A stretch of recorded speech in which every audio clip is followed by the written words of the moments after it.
સર્વને મારા જય શ્રી કૃષ્ણ. આપ સર્વેનું મારી યુટ્યુબ ચેનલમાં હાર્દિક સ્વાગત છે. આજે આપણે જીવનમાં ઉતારવા જેવી બૌદ્ધ કથા આશીર્વાદ અને શ્રાપનું શ્રવણ કરીશું. તો વિડીયોને અંત સુધી જરૂરથી જોજો. અને જો ચેનલમાં નવા હોય અને ચેનલને સબસ્ક્રાઈબ ના કરી હોય તો જરૂરથી કરજો. વિડીયો પસંદ આવે તો લાઈક અને શેર કરી દેજો. શ્રાપ અને આશીર્વાદ. આપણી સંસ્કૃતિ ભારતીય સંસ્કૃત શાશ્વત અને સનાતન છે.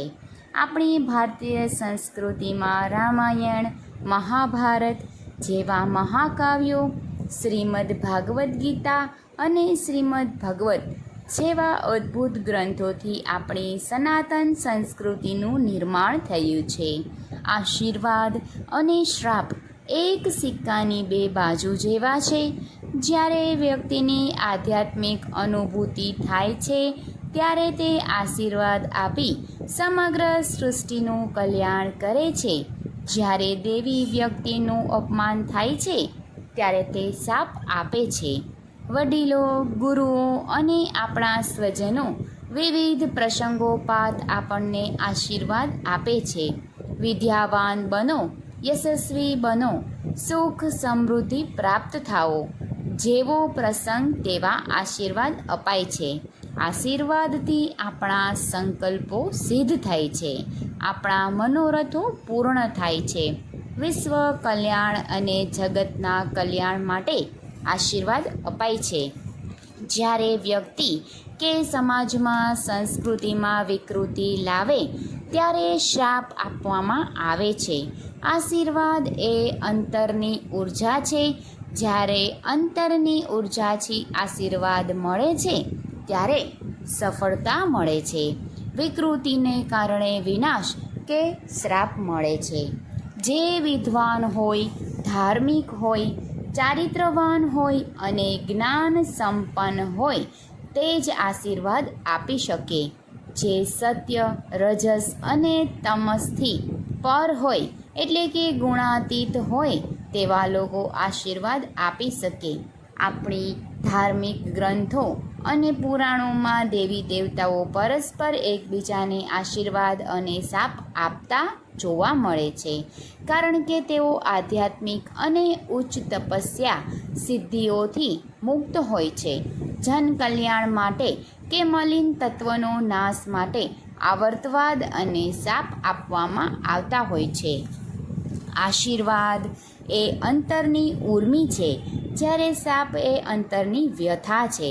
આપણા વેદો, પુરાણો અને ઉપનિષદોમાં આશીર્વાદ અને શાપના ઘણા ઉદાહરણો છે. મહાભારતના યુદ્ધમાં ગુરુ દ્રોણાચાર્ય કૌરવ અને પાંડવોને અસ્ત્ર શસ્ત્ર જેવી બધી જ વિદ્યાઓ શીખવે છે, પણ તેમાં સર્વશ્રેષ્ઠ અર્જુન હતો. કારણ કે તેમનામાં એકાગ્રતા અને ગુરુની શ્રેષ્ઠ વિદ્યા પ્રત્યે શ્રદ્ધા હતી. અર્જુનને જ્યારે પક્ષીની આંખ દેખાતી હતી ત્યારે ગુરુએ તેમને આશીર્વાદ આપ્યા કે તું ધનુર્ધારીમાં સર્વશ્રેષ્ઠ થઈશ. મત્સ્ય વેદમાં માછલી વિધિને તેને તેની શ્રેષ્ઠતા સાબિત કરી. અર્જુનના બે પ્રતિસ્પર્ધી હતા. એક તેના મોટા ભાઈ કુંતીપુત્ર કર્ણ અને બીજો એકલવ્ય. ગુરુ દ્રોણે પોતાના આશીર્વાદથી એકલવ્યનો અંગૂઠો ગુરુ દક્ષિણામાં લઈ લીધો. જ્યારે ભગવાન શ્રી કૃષ્ણ અને ઇન્દ્રની મદદથી કર્ણના કવચ કુંડળ ઉતારી યુદ્ધમાં પરાસ્ત કર્યા હતા. કર્ણ પરશુરામનો શિષ્ય હતો. તેમને 17 વખત પૃથ્વી નિક્ષત્ર કરી હતી. તેથી તેઓ બ્રાહ્મણ હોવાથી ક્ષત્રિયને વિદ્યા શીખવતા નહોતા. પણ કર્ણ જૂઠું બોલી અને તેમની પાસે વિદ્યા શીખ્યો.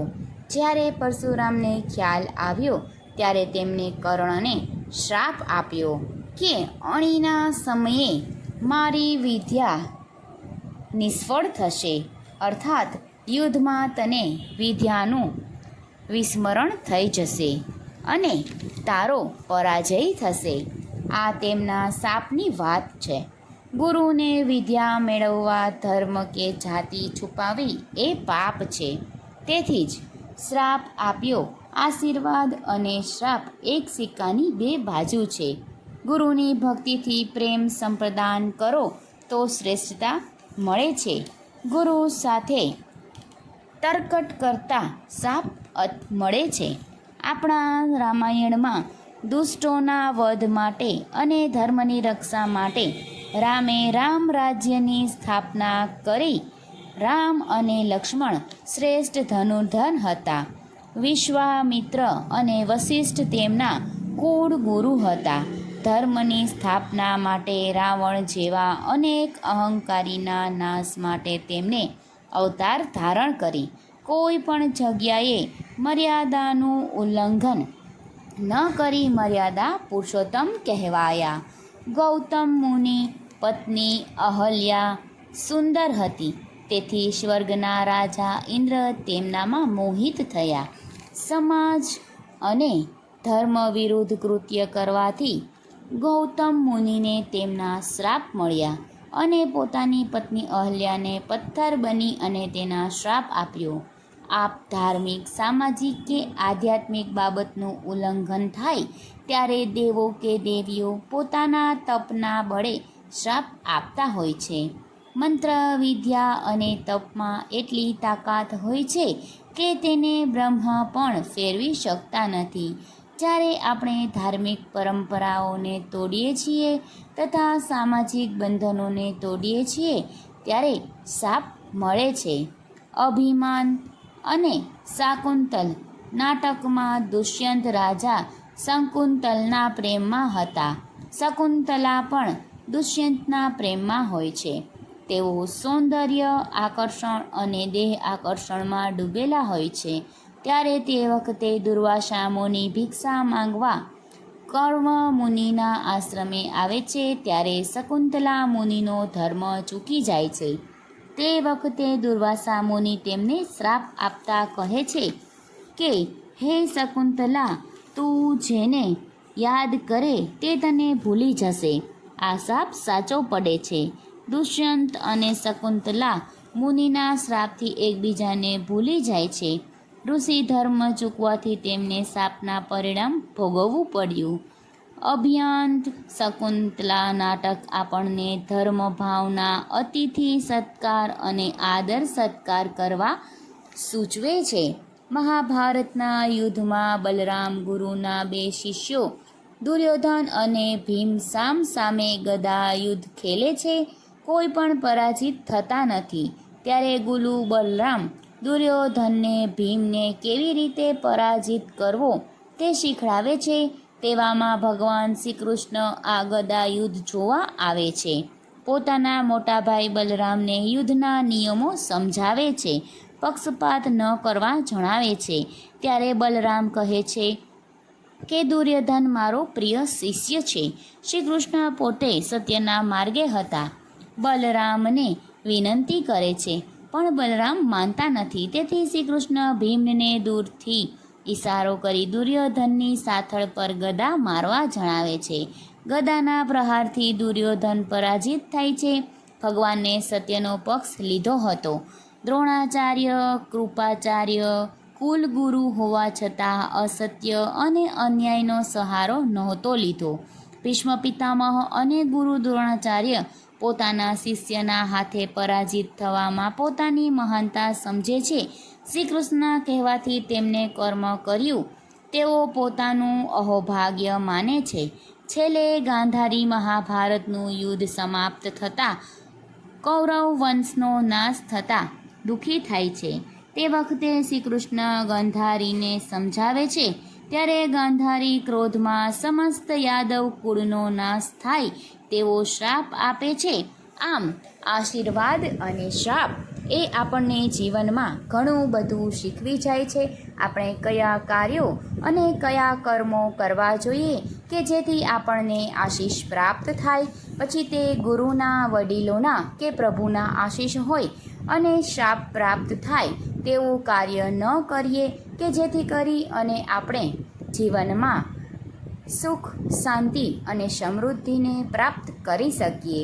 તો આશીષ એ સૌ કોઈના શુભ જ હોય છે, પરંતુ શાપ એ ન કરવાના કાર્યથી કરેલું કાર્ય હોય તો ક્યારેક આપણે શાપ પણ ભોગવવા પડે છે.